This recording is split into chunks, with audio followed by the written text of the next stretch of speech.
Boa noite, irmãos. Como o pastor falou, eu sou mais antigo na igreja que a maior parte de vocês aqui. Deixa eu me apresentar, meu nome é Jonatas, para quem não me conhece. Se você já me conhece também, meu nome continua sendo Jonatas. Eu estava falando para as irmãs ali que nós viemos aqui para o Rio de Janeiro esses dias agora porque a minha irmã casou. Aliás, no dia do aniversário da igreja, dia 15 de novembro, certo? Foi o dia que a minha irmã casou também. E aí nós fomos ao casamento dela no Rio de Janeiro. De lá viemos aqui porque viagem em Manaus, São Paulo, Rio é muito caro. É quase o preço de ir para a Europa.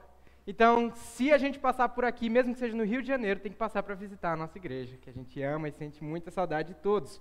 Nós temos um afeto muito grande lá na nossa igreja por essa igreja aqui. Inclusive, a gente compartilha até membros, né, pastor Nil? De vez em quando, se um membro vem de Manaus para São Paulo, vem para cá. Se vai de São Paulo para Manaus, vai para lá. Se alguém de vocês for morar em Manaus, você já sabe, tá bom? Procura a nossa igreja, o pastor Neil pode até indicar para você.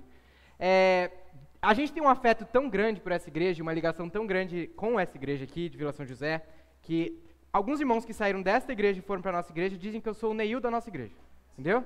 E da última vez que eu vim aqui, o pastor Neil estava brigando com alguém que tinha sugerido de colocar um púlpito de vidro. Que ele falou, como que eu vou bater no púlpito se o púlpito for de vidro? Eu gostei tanto disso que eu levei lá para a minha igreja. Lá o púlpito é de alumínio, então eu bato mesmo, aqui eu posso bater. Aí eu fiquei agora eu me senti até mais nervoso de bater nesse púlpito aqui, né? Mas, irmãos, é interessante porque quando nós vivemos a nossa vida e partilhamos a nossa caminhada uns com os outros, nós estamos atrás de alguma coisa. Nós temos objetivos, e o irmão falou mais cedo, como às vezes nós traçamos objetivos, traçamos coisas que nós queremos, esperamos alcançar. Nós queremos, às vezes, ganhar alguma coisa. O que você quer ganhar? O que é a coisa que, se você pudesse escolher agora, posso ganhar qualquer coisa, o que você iria querer ganhar?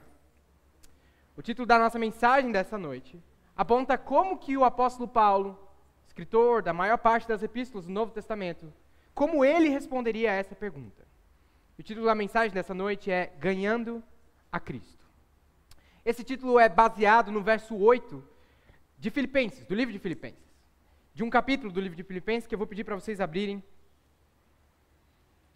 Filipenses, capítulo 3. Filipenses, capítulo 3, se você encontrar, diga amém, por favor. Filipenses, capítulo 3. Amém? Versículo 8. Ali o apóstolo Paulo diz, e na verdade tenho também por perda todas as coisas, pela excelência do conhecimento de Cristo Jesus, meu Senhor, pelo qual sofri a perda de todas estas coisas, e as considero como escória, para que possa ganhar a Cristo. Veja que esse versículo deixa claro o que Paulo quer ganhar. O objetivo de Paulo é ganhar a Cristo. E existe uma coisa, uma sutileza que eu quero que você preste atenção. Ele não quer ganhar a paz que Cristo pode dar. Ele não quer ganhar a alegria prometida aos que temem a Deus. Ele não quer ganhar a força que sustenta os filhos de Deus. Ele nem quer ganhar especificamente o cuidado de Deus. Ele quer ganhar a Cristo. As outras coisas que eu falei acontecem e são resultados naturais, mas o único objetivo é este: ganhar a Cristo. Na prática, o que eu estou tentando dizer para você é que o amor a Cristo é que nos leva a seguir caminhando na nossa caminhada como filhos de Deus.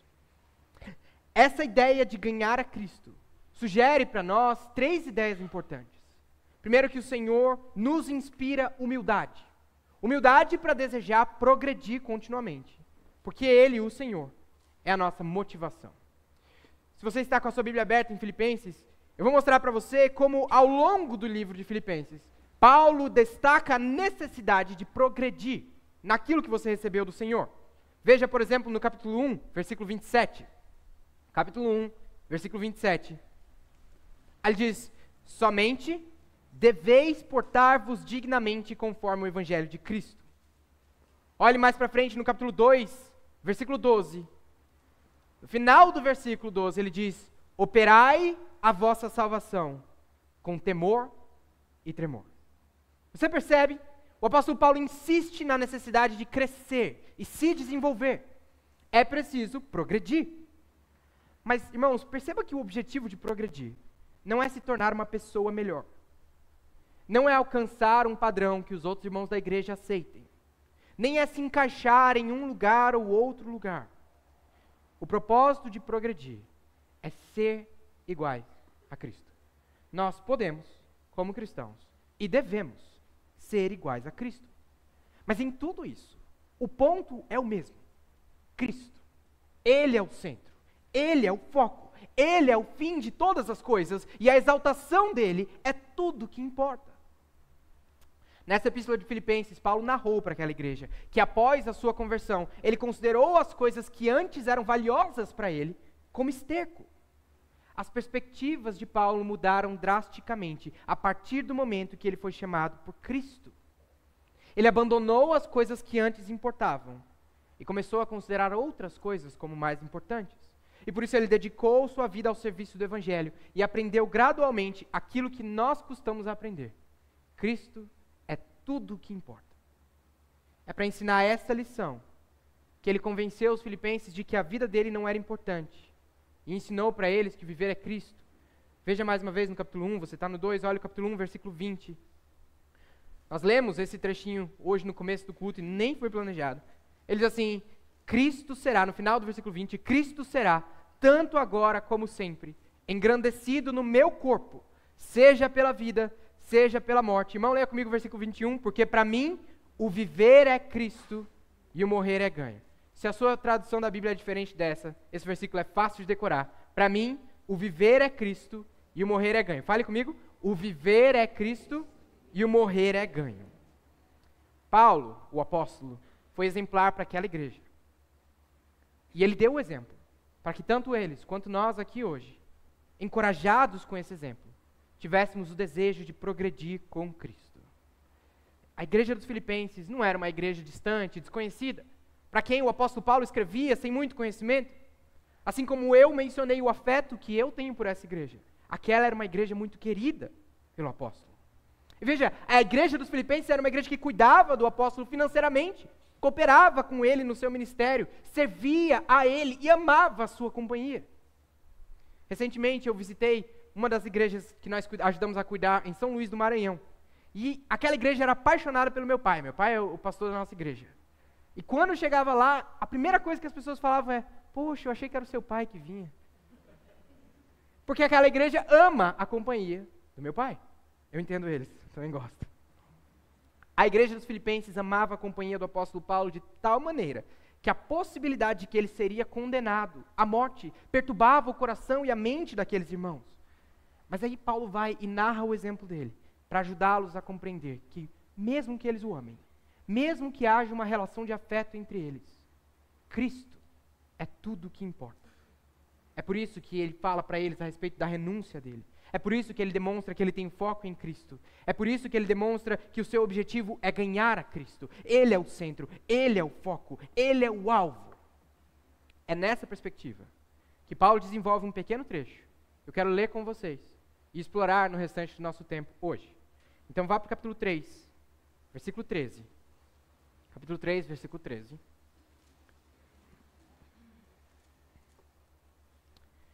Irmãos, sei que eu não sou pastor nesta igreja, se não for abusar de vocês, posso pedir para vocês ficarem de pé, para nós lermos esses versículos, por favor?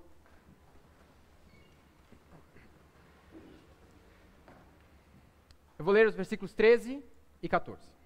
Irmãos, quanto a mim, não julgo que o haja alcançado, mas uma coisa faço e é, esquecendo-me das coisas que atrás ficam e avançando para as que estão adiante de mim, prossigo para o alvo, pelo prêmio da soberana vocação de Deus em Cristo Jesus. Vamos orar. Senhor, nós te louvamos, te engrandecemos e pedimos o teu favor nesta noite.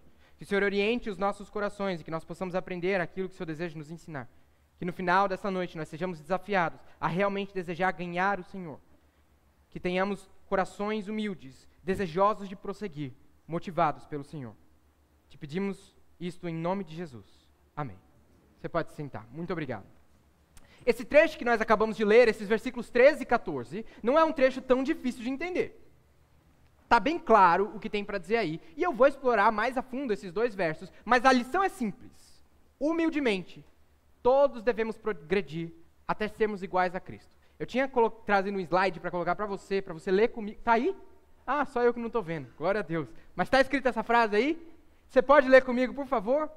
humildemente, todos devemos progredir até sermos iguais a Cristo. Irmãos, deixa eu fazer um parênteses rápido aqui, que quando eu vou pregar numa igreja diferente, eu sempre procuro aquele rosto sorridente, né? Aí tem um rosto sorridente em algum lugar, normalmente fica no canto direito, né? E aí eu sempre procuro, cadê quem está sorrindo para mim? Graças a Deus, tá vendo? Eu tenho muito afeto por essa igreja, é muito rosto sorridente que tem para todo lado. Glória a Deus por isso. Irmãos, humildemente, todos devemos progredir até sermos iguais a Cristo. Se você não entender mais nada do que eu falar essa noite, entenda pelo menos isso. Humildemente, todos devemos progredir até sermos iguais a Cristo. Essa frase se divide em 3 partes, e essas são as 3 partes que nós vamos usar para entender este texto. A primeira parte fala de humildade, a segunda de progresso, a terceira de motivação. Humildemente, todos devemos progredir até sermos iguais a Cristo. Então vamos olhar para o texto e tentar entender essas 3 ideias. Eu peço para você olhar um versículo antes do que nós lemos, o versículo 12. Paulo diz assim: não que já tenha alcançado, ou que seja perfeito, mas prossigo para alcançar aquilo para o que também fui preso por Cristo Jesus. Perceba, antes de falar aos irmãos a respeito da necessidade de progredir, antes de apresentar o seu testemunho e o seu exemplo com a intenção de desafiar os irmãos a crescerem, ele começa falando: eu ainda não alcancei a perfeição. A humildade dele vai além, porque ele começa o versículo 13 com uma palavra muito interessante. Ele diz: irmãos, no começo do versículo 13, pensa nisso. Paulo já tinha rejeitado tudo que ele tinha, antes de ser alcançado por Cristo. Ele já tinha abdicado das vantagens de ser um judeu nobre. Ele já tinha abdicado da sua educação excelente na melhor universidade do país dele. Ele já tinha abdicado de um futuro promissor. Ele renunciou benefícios materiais, renunciou benefícios sociais que estavam garantidos para ele. Ele abriu mão de tudo isso, porque ele entendia que Cristo era um ganho muito superior. Paulo era um homem exemplar. Quantos de nós rejeitaríamos um bom emprego? Ou a possibilidade de sermos famosos? Quantos aceitaríamos com alegria a possibilidade de ser rejeitados pela própria família? Quantos aceitaríamos ser olhados por fracassados, por aqueles que antes nos conheciam, antes de conhecermos a Cristo? Quantos aceitariam ser olhados como escória, como lixo da sociedade? Paulo não só aceitou todas essas coisas, como ele viveu a fé de maneira tão intensa e tão completa, que ele foi um dos instrumentos mais poderosos usados nas mãos do Senhor, para que o Evangelho chegasse até nós aqui, hoje. Paulo não apenas abandonou os benefícios, ele se agarrou tão firmemente à vida com Cristo, que ele se tornou um exemplo para todos os cristãos. Ele era um homem dedicado ao Senhor, servo fiel, exemplar, disposto a renunciar de tudo, disposto a sofrer, a chorar, a padecer, sofrer faltas, e mesmo com tudo isso, ele diz: eu não alcancei. E olha para os irmãos filipenses e diz: meus queridos irmãos. Essa pequena expressão é uma poderosa demonstração de humildade. Essa humildade é confirmada pelas frases que cercam essa expressão, irmãos. O final do versículo 12 diz: não que já tenha alcançado ou que seja perfeito. E o começo do 13 diz: irmãos, quanto a mim, não julgo que o haja alcançado. Ele era um homem exemplar, que tinha tudo para sair por aí esfregando na cara de todo mundo o tamanho da dedicação. Mas ele não queria isso. Ele queria continuar progredindo. Quantos de nós aprendemos um versículo decorado e pensamos que já somos mais puros que todo mundo? Quantos de nós pensam que por irmos à igreja com frequência, Deus está endividado conosco de alguma forma? Mas Paulo entendia que este não era o caminho proposto por Deus. Ele entendia que ele ainda não havia completado aquilo que Deus havia proposto para ele. Ele não considerava haver alcançado a perfeição, e por isso o desejo dele era caminhar adiante. Essa expressão, irmãos, do verso 13, nos convoca à conclusão que nós apresentamos no início. Humildemente, todos devemos progredir até sermos iguais a Cristo. Isso significa que nós devemos buscar, como o pastor Neil falou há pouco, buscar ser perfeitos em Cristo. Irmãos, dizer que nós devemos buscar ser perfeitos em Cristo não significa que os salvos não pecam. É claro que pecam. Salvos pecam, sim. Pastores pecam. Diáconos pecam. Líderes pecam. Todos pecam. Isso é claramente declarado nas Escrituras e é simplesmente inegável. Todos pecaram. Mas então, como que a Bíblia diz que nós estamos perfeitos em Cristo? O pastor Neil também colocou muito bem. Toda a obra da salvação já está completa em Cristo.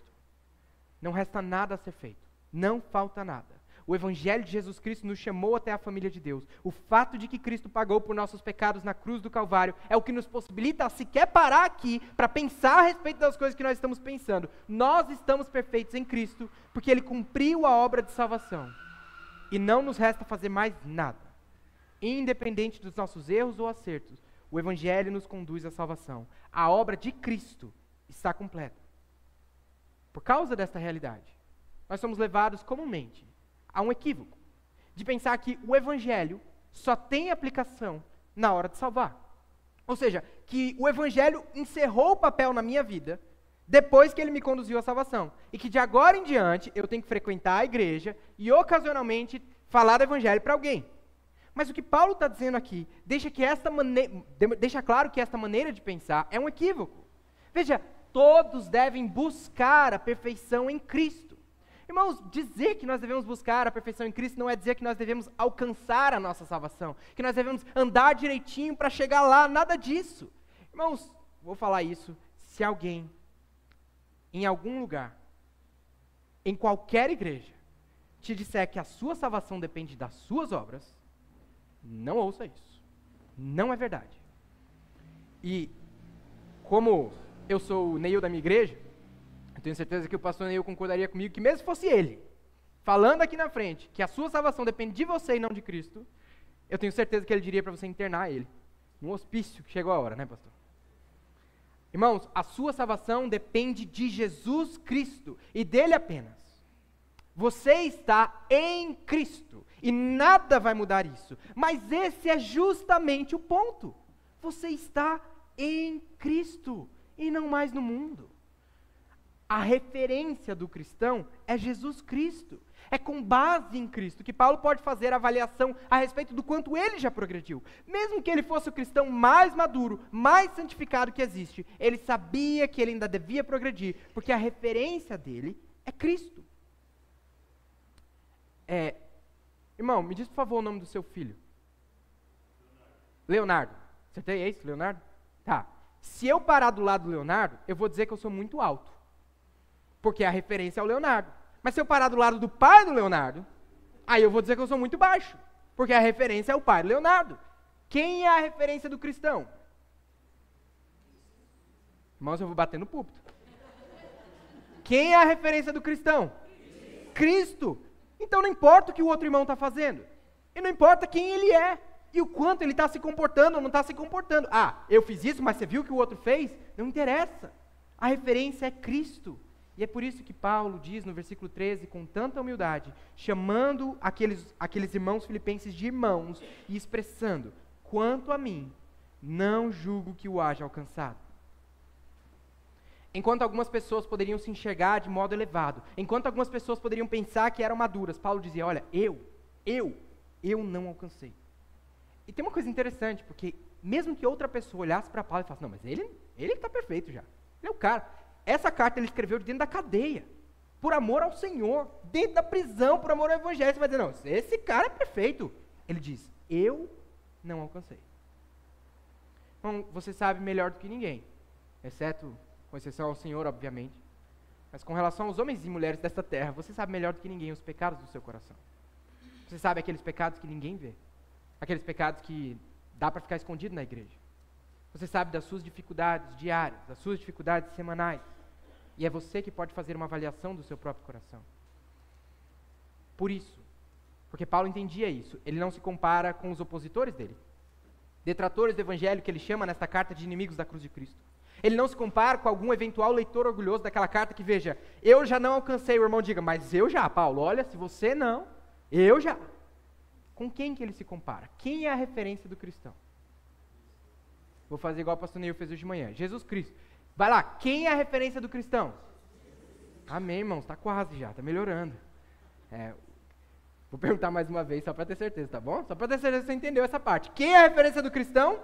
Jesus Cristo. Porque a referência de Paulo era Jesus Cristo, o coração dele permanecia humilde. E ele queria crescer e se desenvolver.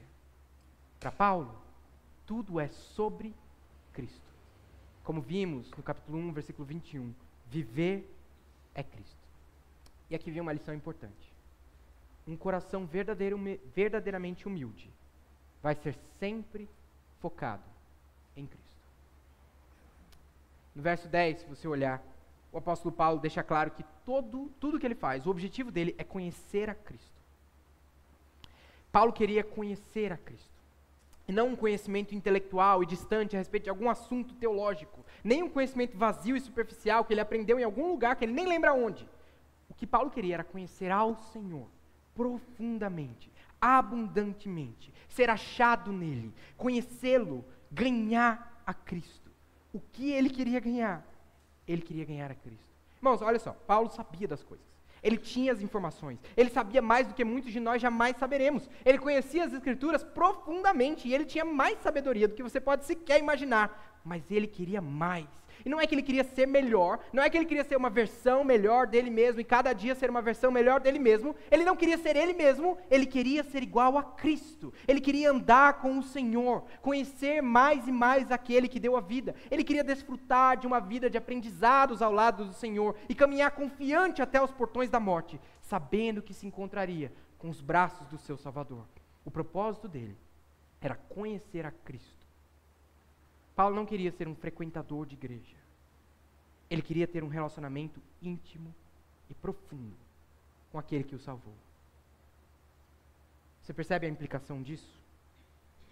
Essa humildade demonstrada pelo apóstolo, esse desejo de progredir, é o resultado natural de uma vida referenciada em Cristo. Quem tem a referência em Cristo consegue perceber com facilidade suas próprias faltas. Consegue perceber facilmente onde ainda precisa ser quebrantado e transformado. Quem ama ao Senhor se apresenta com um coração humilde, disposto a perder o que precisar perder, sofrer o que precisar sofrer, chorar o que precisar chorar, apenas para que possa ganhar a Cristo. Irmãos, até quando nós vamos estar mais preocupados com o que nós temos a perder do que com ganhar a Cristo? Quanto tempo vai levar para fixar os olhos no autor e consumador da fé e viver a vida com o objetivo de ser igual a Ele, de agradar a Ele, de amar a Ele? Até quando você vai ser desanimado pelos pecados que foram cometidos contra você e não vai se humilhar diante do Senhor pelos pecados que você cometeu contra Deus? Quanto tempo mais até se alegrar quando Deus te disser no meio do seu sofrimento: a minha graça te basta? Irmãos, até os que não temem a Deus, até os ímpios, compreendem a necessidade básica de se comprometer com aquilo que você ama. Recentemente eu perguntei de um jovem ateu, com quem eu estava conversando, se ele gostava do trabalho dele. E ele me respondeu que era um trabalho que consumia muito ele, que desgastava ele, que retirava ele de momentos com seus amigos e familiares, mas que ele queria fazer isso para o resto da vida. E quando eu perguntei: mas se isso te traz tantas perdas, por que você quer trabalhar com isso? E ele me disse: porque é isso que eu amo. E você, meu irmão? O que você ama? Paulo estava conduzindo os irmãos a reconhecer o valor de amar a Deus. Ele estava ensinando àquela igreja querida que não existe nada melhor do que conhecer a Cristo. Às vezes vai doer, às vezes vai dar trabalho, às vezes a gente vai sair perdendo, mas que importa? Se conhecer a Cristo é o ápice da vida, o que importa? Um coração humilde não está preocupado com o que vai ganhar ou perder, porque ele só quer ganhar a Cristo.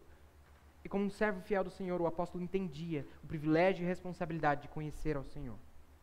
O coração humilde dele levava ele a continuar persistindo.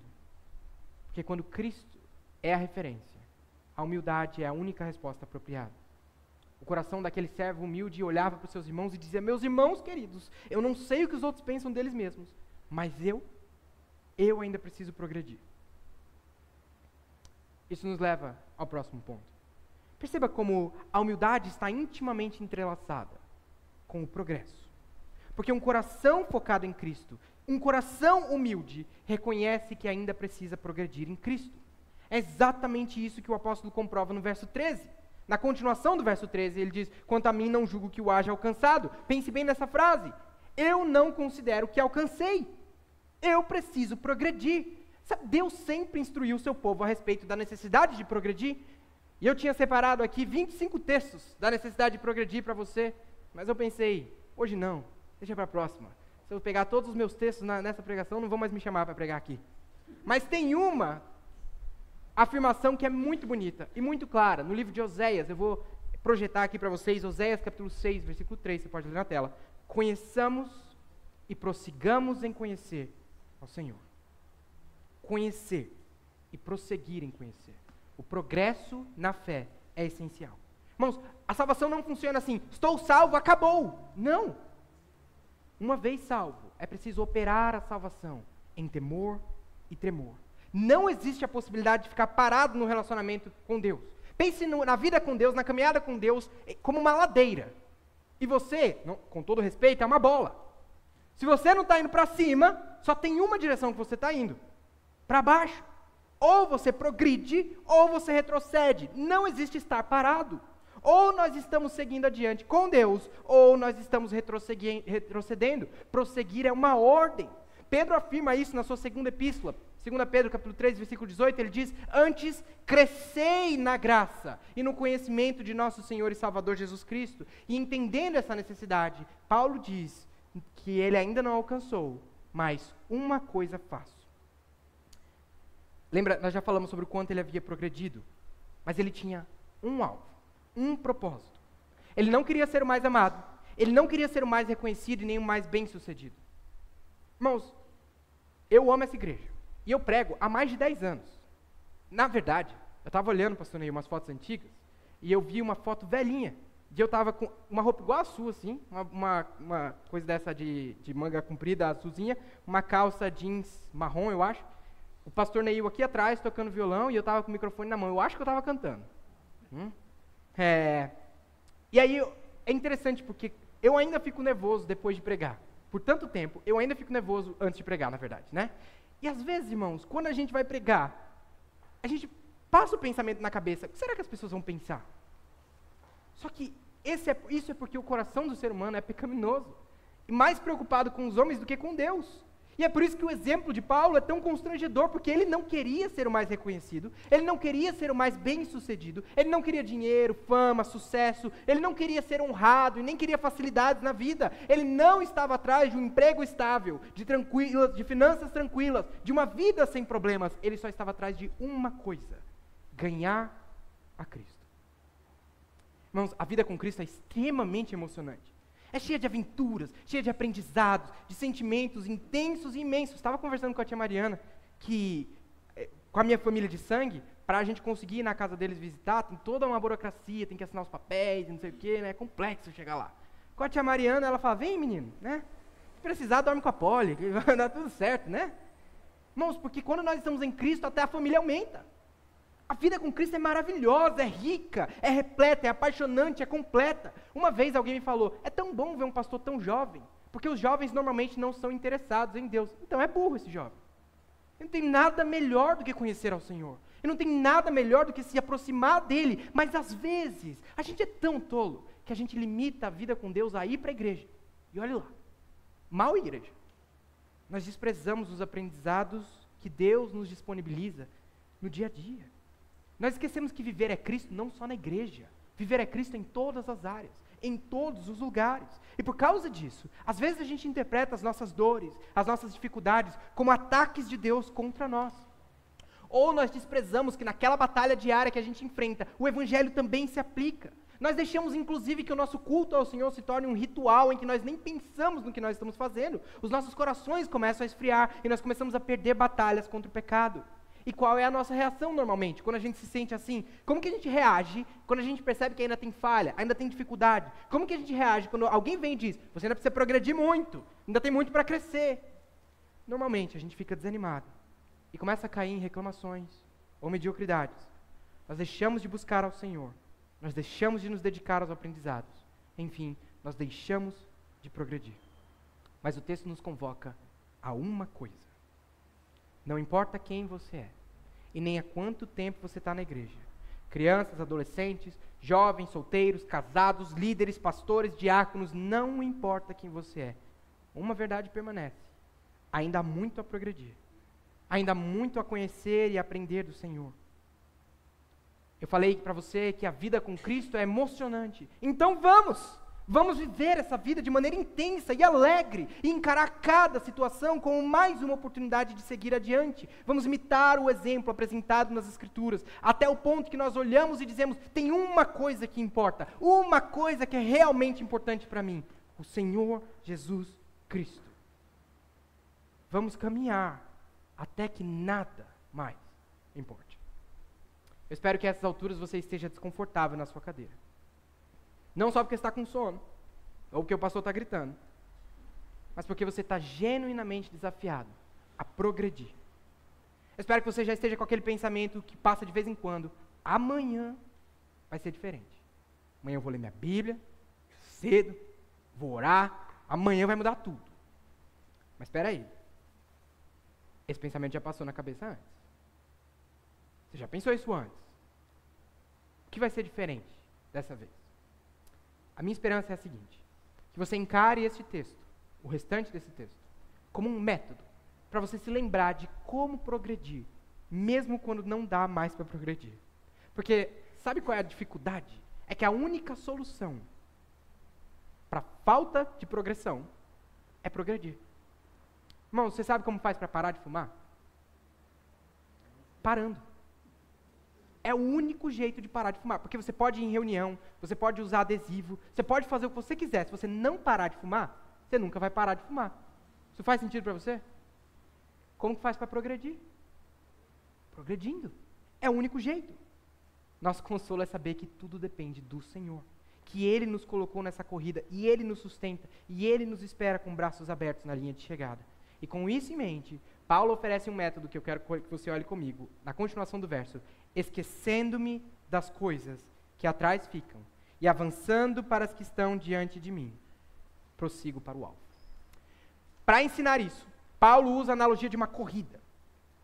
Em várias epístolas de Paulo, ele alude aos jogos gregos para explicar as verdades a respeito da fé. Se você não sabe, eu vou explicar. Os jogos eram competições atléticas que aconteciam com relativa frequência no mundo antigo.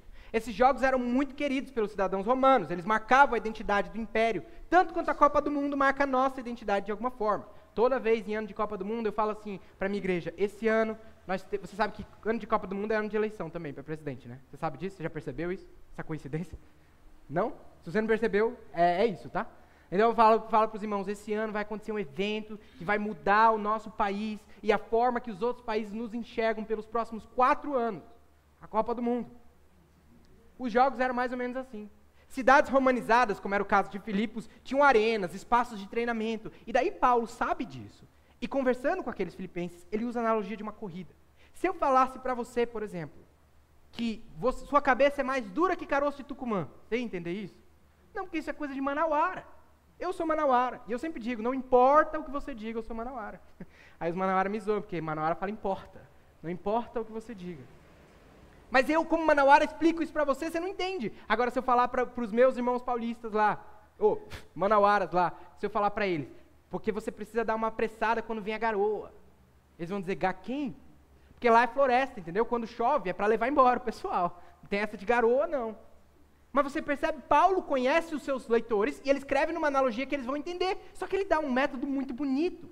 A competição dos jogos era seguida de uma cerimônia de premiação. E essa cerimônia de premiação era sinônimo de honra, de prestígio. Essa é uma analogia bem apropriada para falar do progresso cristão. Porque dentro da analogia da corrida tem várias coisas que a gente poderia tirar. Por exemplo, Deus é soberano sobre a corrida. Pensa nisso. Uma corrida tem um início, um meio e o fim previamente estabelecido por alguém, não é? Pois bem, da mesma forma, Deus sabe qual vai ser a corrida de cada cristão. E por isso que Paulo afirma tão convicto aqui em Filipenses, que aquele que começou a boa obra é fiel para terminar. Isso é confortante, não é? Se você está aqui, hoje, agora, você pensou assim, hoje eu vou o pastor Neil pregar. Aí veio o Neil Manauara, no começo da carreira. Estava até pensando agora, vendo se eu tocar, pastor, que quando eu toco lá na igreja, eu fico muito feliz de poder cantar com a minha igreja. E eu estava pensando, vendo na primeira música, a igreja cantou com força, só deu um sorrisão. Eu pensei, é isso aí, cara, é isso que eu quero ser quando eu for um pastor mais velho, né? Ainda me alegrar quando a minha igreja está cantando comigo. E não perder esse encanto e essa alegria de saber que essa igreja está adorando ao Senhor. Irmão, se você está aqui hoje e agora, Deus trouxe você aqui. E se você está ouvindo aqui e agora, o desafio de progredir, é Deus que quer que você progrida. Aquela dificuldade que você sentiu nessa semana, aquela alegria que você sentiu nessa semana, aquela necessidade de paciência, ou até a necessidade de ser ajudado por alguém, tudo isso faz parte da corrida que Deus estabeleceu para você. É por isso que o autor aos Hebreus diz, corramos com perseverança a corrida que nos está proposta. Se nós estamos vivendo aqui e agora, é porque essa é a corrida que nos está proposta. E lembra que a referência do cristão no meio da corrida é o Senhor Jesus. Por isso o autor aos Hebreus continua dizendo, mantendo os olhos fitos em Jesus, autor e consumador da nossa fé. Difícil como for a corrida, ela é maravilhosa, porque foi Deus que a propôs. Paulo parte deste raciocínio para dar o método de como progredir. A primeira coisa que ele diz no verso 13 é, esquecendo das coisas que atrás ficam. O atleta, quando corre, não fica olhando para trás, senão ele cai. Nós também devemos abandonar o que fica para trás. Paulo, por exemplo, não mantinha os olhos nas coisas que ele tinha abandonado. A linhagem nobre, os feitos como seguidor da lei dos judeus, nada que ele tinha de bom ou ruim o prendia. Ele não corria para frente olhando para trás. Ele mantinha os olhos fitos no fim da corrida. Ele também não considerava a possibilidade de voltar lá para o início da corrida. Ah, cansei, agora eu quero voltar para o início. Ele não ficava pensando no que poderia ter sido se ele não tivesse entrado nessa corrida. Ele não ficava preso em pensamentos de saudade daquilo que ele deixou para trás. Ele está numa corrida. O que ficou para trás, ficou para trás. Irmãos, sabe quando a gente deixa de fazer uma coisa, porque a gente entende que isso é incoerente com o Senhor, mas a gente fica com raiva de abandonar aquela coisa?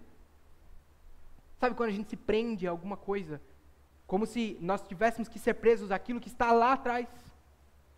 O atleta que quer ganhar o prêmio não olha para trás. E olha, isso não é só no sentido de estar preso no que passou, mas também no sentido de não ser arrogante com relação ao que passou. O atleta não fica olhando para trás e falando, olha só o quanto eu já corri. Porque se o atleta parar para olhar o quanto ele já correu antes do fim da corrida, o que é que acontece? Alguém passa dele. Irmãos, olhar para trás enquanto você corre é bem perigoso. Pergunte de uma das crianças. Na corrida proposta por Deus, cada volta é mais uma volta. E toda vez que o atleta alcança um ponto na corrida, o objetivo dele é chegar no próximo ponto da corrida. Um jogador não é campeão do campeonato quando ele chega na final. Ele precisa ganhar a final para ser campeão. O corredor não fica olhando para trás pensando no quanto ele já correu. Ele continua correndo até completar a corrida. E nós? Será que nós continuamos correndo? Ou será que nós olhamos para trás e nos contentamos com aquilo que já andamos até aqui? Irmãos, no caso de Paulo, nada o prendia. Ele progride, ele continua correndo. Isso não significa que ele não lembrava mais do que passou. Afinal, ele fala em vários outros textos da importância de lembrar de onde você veio. Contemplar o seu passado pode ser útil. Útil para lembrar das misericórdias de Deus, do poder de Deus. Se você contemplar o seu passado com sabedoria, você pode ter um coração mais grato, mais humilde. Só que contemplar o passado é só uma coisa para te impulsionar para frente. O passado tem que permanecer no seu devido lugar, para trás. Nós, por outro lado, prosseguimos. O passado nos marca, mas não nos define. As coisas que me aconteceram, as dores que eu senti, o sofrimento que os meus pecados causaram, são memórias importantes, mas só são importantes porque nos ajudam a prosseguir adiante. Só são importantes porque nos ajudam a diferenciar onde eu estava e onde eu estou. Olhar para trás é se prender ao que passou, e é receita para tropeçar. Por isso Jesus disse que aqueles que queriam segui-lo, ele falou para eles, em Lucas 9,62, ninguém que põe a mão no arado e olha para trás é apto para o reino de Deus. Você se lembra da mulher de Ló?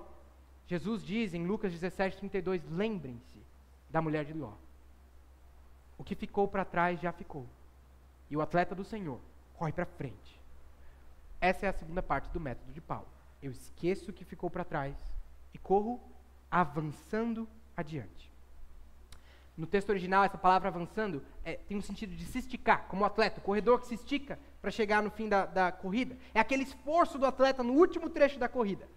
Mãos, pés, cabeça e ombro, joelhos, olhos, boca e orelha, nariz, língua, barriga e bochecha. e todo o corpo inclinado, esticado, alongado até a última fibra para ultrapassar a linha de chegada. É o esforço para chegar no final da corrida. Quando você estiver cansado, pensando que não dá mais, o que você faz? Estica mais um pouco. Quando você estiver orgulhoso, pensando, já andei, já fiz muito, o que você faz? Estica mais um pouco. Mesmo que sejamos quase lá, ainda não chegamos. Estica mais um pouco. Dá só mais uma volta, e depois que você terminar essa volta, você pensa na próxima, você vai só mais uma volta, mas por enquanto, só mais uma volta. Cada situação da vida é mais uma volta na corrida, cada volta na corrida é mais uma chance de progredir, cada progresso é um passo mais perto da linha de chegada.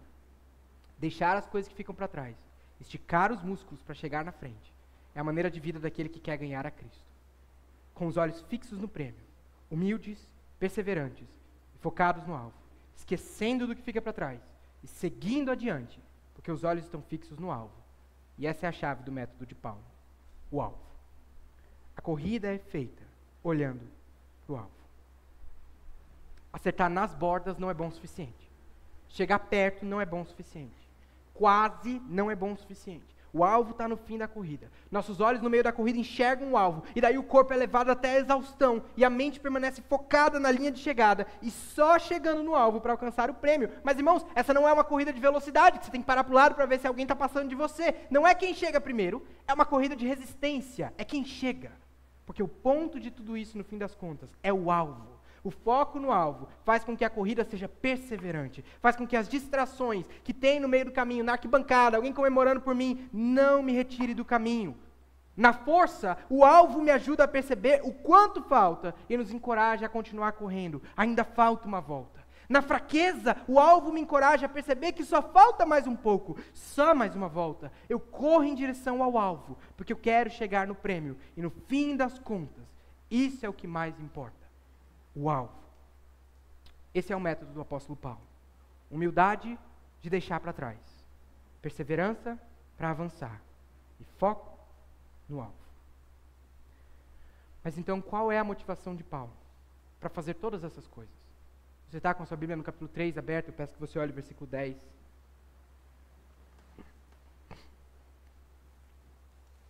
Capítulo 3, versículo 10, ele diz: para conhecê-lo e o poder da sua ressurreição, e a comunicação de suas aflições, sendo feito conforme a sua morte. Esse é o objetivo, conhecer a Cristo. Isso fica ainda mais evidente quando no final do versículo 14, ele diz que prossegue para o alvo pelo prêmio da soberana vocação. Algumas versões traduzem soberana vocação como chamado superior, ou chamado mais excelente. Isso significa um chamado celestial. Lembre, essa é uma linguagem parecida com aquela que Paulo usa em outras das epístolas da prisão, Colossenses. Ele diz em Colossenses capítulo 3, portanto, se já ressuscitaste com Cristo, buscai as coisas que são de cima, onde Cristo está sentado à destra de Deus. Soberana vocação é a vocação que vem de cima, e vocação significa chamado. Isso não denota apenas algum tipo de convite externo, mas a atração que a graça de Deus aplica sobre os pecadores. Como Paulo diz aos Coríntios, mas nós pregamos a Cristo crucificado, escândalo para os judeus, loucura para os gregos, mas para os que são chamados, poder de Deus, sabedoria de Deus. Esse chamado se aplica tanto no início quanto no fim da corrida. Afinal, é o chamado que vem dos céus que nos coloca na corrida. E é o chamado até os céus que nos faz permanecer na corrida. A soberana vocação é o chamado que vem de Deus e nos conduz até Deus. Nós fomos chamados por Deus, pelo Evangelho de Jesus Cristo, para correr a carreira que está proposta. E o prêmio está logo adiante, colocado à frente e acima de nós, guardado nos céus e perseguido na terra. E qual é o prêmio? Conforto, prosperidade, paz, alegria. O que é que nos aguarda do outro lado da linha de chegada? Eu falei no começo para você que o final da corrida vinha com uma cerimônia de premiação, onde um prêmio materialmente insignificante, como uma coroa de louros, era entregue por um dignatário significante. O prêmio era dado pelas mãos de alguém honrado, respeitado ou querido na sociedade, como um imperador, por exemplo. O ponto daquele que corria não era o prêmio, era a possibilidade de receber algo das mãos honrosas. Nos jogos gregos, no final de cada evento, um mensageiro gritava o nome do vencedor da competição, gritava o nome do pai do vencedor, do país do vencedor, da cidade do vencedor, e depois desse anúncio, o atleta ia até o pódio, recebia uma folha de palmeira das mãos de uma autoridade. Essa folha não tinha valor, mas o nome anunciado diante de todos, e o prêmio das mãos de alguém importante, era a honra. Eu quero explicar isso para você com uma referência moderna. É como se... Algum irmão aqui joga futebol? Futebol, levanta sua mão se você joga futebol, se você estiver acordado aí. Ninguém joga futebol. Tá bom. Alguém aqui gosta de futebol? Aí é diferente, né? Outra história. Tá bom. Imagina que no final de uma competição de futebol, o atleta recebesse um papel impresso escrito campeão. Esse prêmio é interessante para você? Você que já está cansado. Valeria a pena se cansar mais por um prêmio desse? Agora imagine que o prêmio fosse entregue pelo Lionel Messi. Agora o prêmio está mais interessante, não é mesmo? Veja, é bem verdade que a Bíblia fala de recompensas diferentes, mas aqui o que Paulo está dizendo é que a finalidade de todo cristão é receber a coroa das mãos de Cristo. Quem é a referência do cristão? O fim é estar com Ele. Ele é o prêmio. A soberana vocação descreve o chamado para completar a corrida até o pódio, porque o ponto é este. O prêmio é ganhar a Cristo. A motivação é ganhar a Cristo. Deus já estabeleceu o curso da corrida, Ele te sustenta na corrida e Ele é o fim dessa corrida. Como Paulo diz aos Romanos, em Romanos 11:36, porque dele, por Ele e para Ele são todas as coisas. Irmãos, quem não está progredindo está indo para trás. E quem está indo para trás está mais distante de Cristo. E quem está mais distante de Cristo vai perdendo o alvo de vista. A corrida se torna cansativa. E aquela mais uma volta te deixa cansado. Mas quando você quer ganhar a Cristo, os nossos orgulhos são destruídos. O foco no Senhor encoraja nossas fraquezas. Nós vamos aprendendo a aguardar pelo dia em que nós cruzaremos a linha de chegada e veremos o nosso Senhor face a face. Paulo não está interessado no prêmio em si, o interesse é receber o prêmio das mãos do Senhor. Nós vemos isso no final de sua vida, quando ele escreve a Timóteo e diz o seguinte: desde agora, a coroa da justiça me está guardada. E olha o que ele fala: a qual o Senhor, justo juiz, me dará naquele dia, e não somente a mim, mas a todos que amarem a sua vida. Ganhar a Cristo. Esse é o fim. Essa é a motivação. O que você quer ganhar? Irmãos, Paulo não está interessado no que Cristo pode dar para ele. Ele não está preocupado no que os outros vão pensar dele. Ele está interessado em Cristo. Ele quer aprender mais de Cristo. Ele quer conhecer mais a respeito de Cristo. E ele quer se desenvolver no amor por Cristo. Irmãos, nós estamos juntos nessa. Vamos parar de olhar para as pessoas que estão assistindo a corrida.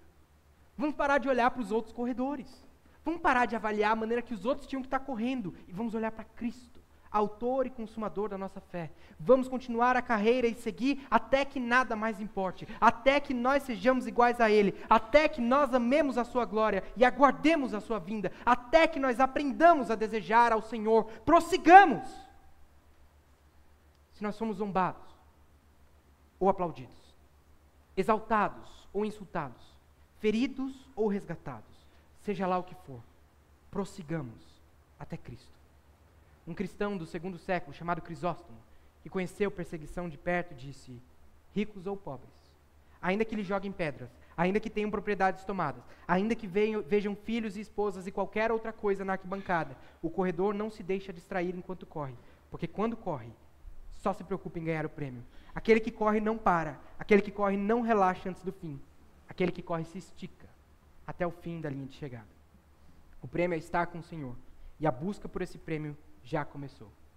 O apóstolo insistia em conhecer ao Senhor tão bem quanto possível, mesmo antes de estar diante do Senhor. Irmãos, ele não vivia numa filosofia de deixa a vida me levar e vamos ver o que acontece. Ele sabia o que ele queria, ele sabia qual era a prioridade, ele sabia qual era a dedicação da sua vida. Ele queria ganhar a Cristo, ele queria desfrutar de uma corrida ao lado do Senhor. Ele queria experimentar o abraço eterno do Filho de Deus. Irmãos, mesmo as pessoas que ainda não se desenvolveram muito na fé, têm pelo menos uma vaga ideia de que gostariam de ir para o céu. Deixa eu falar uma coisa para você. A glória do céu é Cristo.